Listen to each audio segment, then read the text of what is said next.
मेरे साथ बोकारो ज़िला के बेरमो के रहने वाले भरत नायक हैं। भरत नायक एनआईटी सिलचर से इंजीनियरिंग करने के बाद पिछले 10 सालों से मिस इन्फॉर्मेशन पर काम कर रहे हैं और इसी काम करने के दौरान अमेरिका सहित करीब 7 देशों ने इन्हें लेक्चर देने के लिए बुलाया।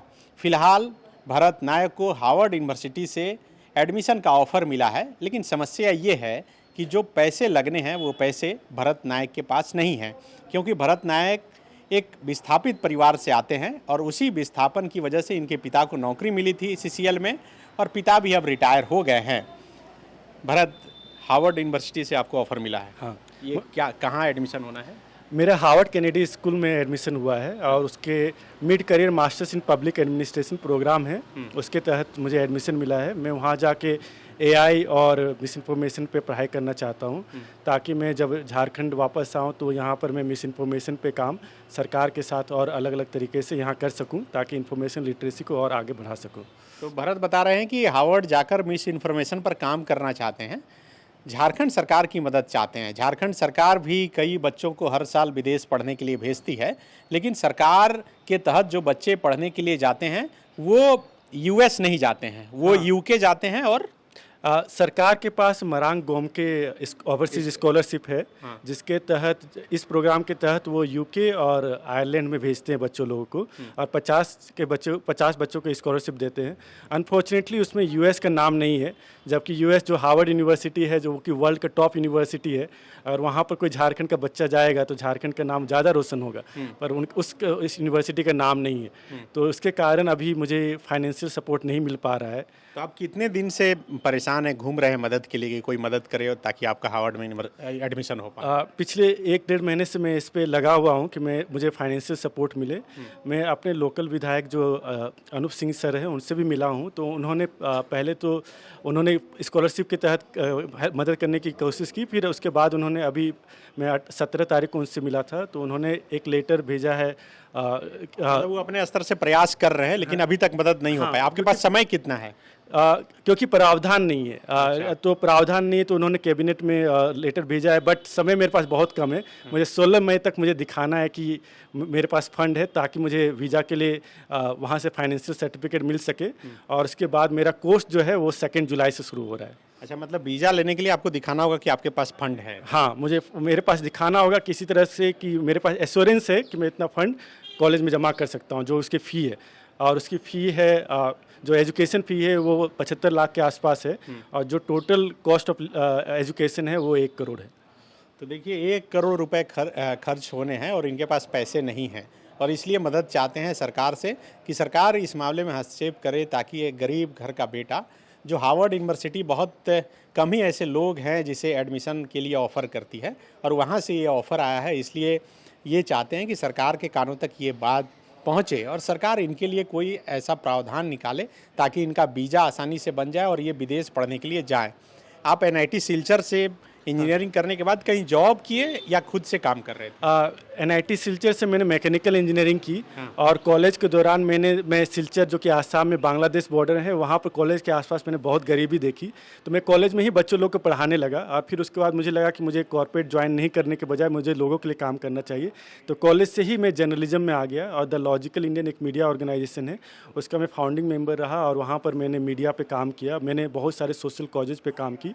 अब पिछले 8-10 साल से मैंने देखा कि झारखंड में मॉब लिंचिंग बहुत बढ़ गया है, तो मैं झारखंड में आके यहाँ पर मीडिया लिटरेसी के लिए गांव-गांव में जाकर पढ़ाना शुरू किया। मैं गूगल न्यूज़ ट्रेनर भी हूँ। अच्छा, आप गूगल के साथ काम भी कर रहे हैं? हाँ, काम कर रहा था, जिसमें मैं लोगों को एजुकेट कर रहा था कैसे फेक न्यूज़ के अगेंस्ट फाइट करना चाहिए, कैसे न्यूज़ को पढ़ना चाहिए। इन्फॉर्मेशन लिटरेसी पे भी मैंने काम किया है। तो द लॉजिकल इंडियन में मैं जून 2023 तक था, जहाँ पर मैंने ये काम किया।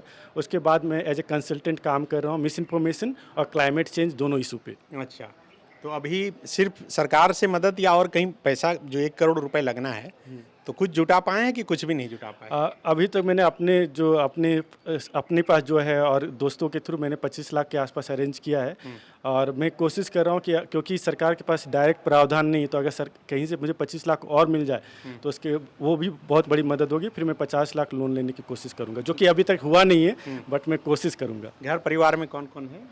मेरे पापा हैं जो 2017 में रिटायर कर गए, वो सीनियर मैकेनिक थे कोल इंडिया लिमिटेड में। मैं मध्यम वर्गीय परिवार से आता हूँ। मेरी मम्मी है जो होम मेकर है, और मेरे 3 और भाई हैं। भाई अलग अलग काम कर रहे हैं। हाँ प्राइवेट हाँ, मेरे बड़े भैया पैथोलॉजिस्ट हैं, खून जांच करते हैं। मेरे छोटे भाई वेडिंग फोटोग्राफर है, और सबसे छोटा भाई मूवी में असिस्टेंट डायरेक्टर बनने की कोशिश कर रहा तो है। आप मैकेनिकल की पढ़ाई की है और फिर इधर आ गए, ये तो एक तरह से लगता है कि जर्नलिज्म का फील्ड है।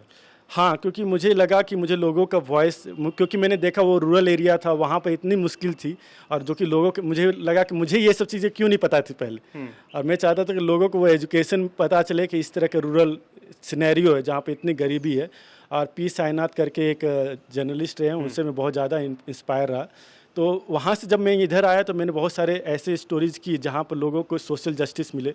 जैसे कोडाईकनाल में एक यूनिलीवर ने मर्करी पॉल्यूशन कर दिया था, तो फिर हमारे 1 साल के कैंपेन के बाद उनको सहायता मिली जो लोगों उससे अफेक्टेड थे।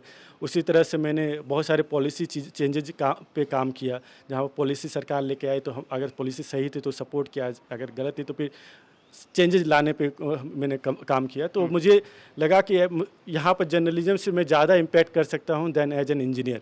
इंजीनियर से मुझे लगता है कि मैं खुद का ज़्यादा भरण पोषण कर पाता, बट जर्नलिज्म में मैं लोगों के वॉइस को बाहर लेके आ सकता था जो मार्जिनलाइज कम्युनिटी से आते हैं। तो सिर्फ ये 1 साल की पढ़ाई है? हाँ, सिर्फ ये 1 साल की पढ़ाई है, मिस इन्फॉर्मेशन और AI। पढ़ाई तो आप कोई भी कोर्स वहाँ ले सकते हैं। ये कस्टमाइज कोर्स है जो mid career masters in public administration है।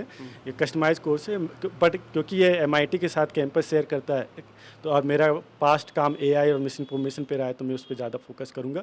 अब क्योंकि मुझे पता है, और ये वर्ल्ड इकोनॉमिक फोरम की भी रिपोर्ट है जो कहती है कि मिस इन्फॉर्मेशन इस सेंचुरी का सबसे बड़ा चैलेंज होने जा रहा है क्लाइमेट चेंज के साथ, तो मैं उस पर ज़्यादा फोकस करके काम करना चाहता हूँ। तो बिल्कुल आप देखिए कि मिस इन्फॉर्मेशन मतलब कि गलत सूचना जो आपके आसपास फैलती है, और सोशल मीडिया के ज़माने में ये बहुत ज़्यादा होता है, और उसी पर पिछले 10 सालों से ये काम कर रहे हैं कि लोगों को बताते हैं ये कि क्या गलत है क्या सही है। झारखंड में गूगल के साथ मिलकर भी काम कर रहे हैं, कई जगह कैंपेनिंग कर रहे हैं लगातार। पिछले दिनों रांची के प्रेस क्लब सहित कई जगह पर इन्होंने जाकर पत्रकारों को बाकायदा ट्रेनिंग दी थी और बताया था कि खबर लिखते वक्त क्या कुछ सावधानियां बरत सकते हैं ताकि सही और गलत का फ़र्क अगर आप कहीं से देख रहे हैं, पढ़ रहे हैं, तो उसमें ढूंढ सकते हैं। तो फिलहाल भरत नायक के सामने चुनौती यही है कि 1 करोड़ रुपए वो जुटाएं ताकि हार्वर्ड पढ़ने के लिए जा पाएँ, और जब पढ़ कर लौटें तो झारखंड के लिए कुछ करने का ये सोच रहे हैं। तो हम चाहेंगे कि सरकार के कानों तक ये बात पहुँचे कि झारखंड का एक बच्चा हार्वर्ड पढ़ने के लिए जा रहा है, उसमें सरकार को जरूर मदद करनी चाहिए। शुक्रिया। गोल, जहां 27 वर्षों के सफर में 17,000 से भी अधिक छात्रों ने डॉक्टर एवं इंजीनियर बनकर भरे सफलता की ऊंची उड़ान, जहां साधारण छात्र भी झारखंड टॉपर्स बनकर बना रहे इतिहास। दूरदर्शी शिक्षाविद श्री विपिन सिंह के मार्गदर्शन में मेडिकल एवं इंजीनियरिंग के लाखों छात्रों के लिए आशा की किरण के रूप में गोल, नेशंस लीडिंग इंस्टीट्यूट। बायोम सिर्फ मेडिकल प्रिपरेशन का संस्थान। बायोम से लगातार दूसरी बार नीट यूजी में 700 मार्क्स पार। 10th पास स्टूडेंट्स के लिए फाउंडेशन कोर्स, 11th पास स्टूडेंट्स के लिए फ्रेशर कोर्स और 12th पास स्टूडेंट्स के लिए टारगेट कोर्स 17 अप्रैल से शुरू हो रहे हैं। कॉल 7360066190 और visit Biome, circular road near women's college and Hinoo, Ranchi. thefollowup.in.